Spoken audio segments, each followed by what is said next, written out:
Xitoy rejimining yaqinqi mezgillarda Taylanddagi Uyg'urlarni qaytarib ketishga uringanligi oshkorlangan bo'lib, kishilik huquq tashkilotlari Tayland doiralarini 8 yildan beri Taylandda tutib turilayotgan 50 necha Uyg'urni Xitoyga qaytarib bermaslikka chaqirdi. Amerika ovozining xabarida bildirishicha, navbatda 50 dan ortiq Uyg'ur Tayland ko'chmanlar idorasining tutib turish o'rinlarida turayotgan bo'lib, ularning ko'pinchisi 2014-yildan beri Taylandda tutib turilmoqda ekan. Taylanddagi Xalq huquqi fondi boshchiligidagi 10 necha kishilik huquq tashkiloti 15-iyun Tayland parlamentining Tuvan palatasiga murojaatnoma sunib, parlamentdan tutqun qilingan Uyg'urlarni Xitoyga qaytarib etishdan saqlanish uchun zarur tadbir qo'llanishni talab qilgan. Hong Kongning Xitoyga o'tkazib berilganligi 25 yil bo'lgan 1-iyun kunida Amerika va Angliya Xitoyning Hong Kongdagi siyosatlarini tanqid qildi. Angliya bosh vaziri Boris Johnson bu munosabat bilan e'lon qilgan uchurida Angliyaning Xitoyning Hong Kong xalqi Hong Kongni boshqarish siyosatini o'z ichiga olgan va'dasiga amal qilishni davomli kafolatga ega qiladiganligini aytdi.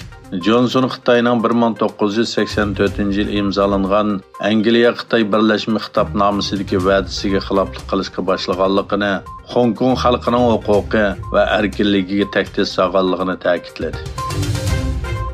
Fransiya prezidenti Emmanuel Macron va Avstraliya bosh ministri Anthony Albanese xorijda ko'rishib, AUKUS kelishimi keltirib chiqargan jiddiylikni tuzatish va ikki davlat munosabatida yangi sahifa ichish irodasini e'lon qildi. Avstraliya 2016-yili Fransiya dengiz armiyasi guruhi bilan 12 dona dizel elektrlik suvosti paraxodi yasash uchun 90 milliard Avstraliya dollarlik to'xtam imzolangan bo'lib, Avstraliya 2021-yil 9-oyda bu to'xtamdan voz kechgan hamda Angliya va Amerika bilan AUKUS deb ataladigan mudofaa kelishimi imzolangan edi. Avstraliya 2021-yil 9-oyda bu to'xtamdan voz kechgan hamda Angliya va Amerika bilan AUKUS deb ataladigan mudofaa kelishimi imzolagan edi. Ma'lum bo'lishicha, bir Xitoy ayol 10 yildan buyon Wikipedia'ga to'qilma uchurlarni qo'shgan.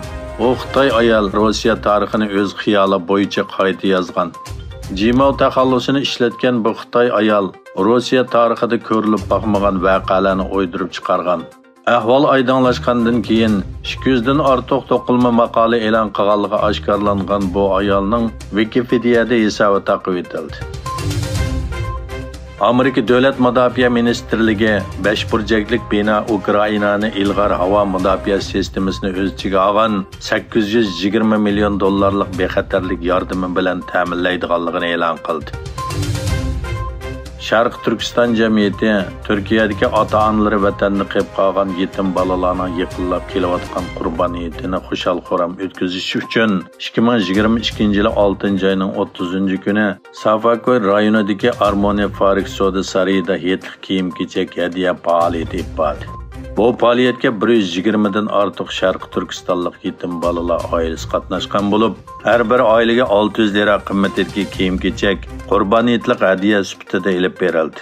Bu faoliyatdan ta'sirlangan yetim bolalar va oila tavobatlari o'zlarining nihoyatda xursand bo'lganligini ifodaladi hamda Turkiyadagi va Germaniyadagi bu yordamni evatgan barliq yordamsuyar qarindoshlarga chin ko'nglidan rahmatini bildirdi.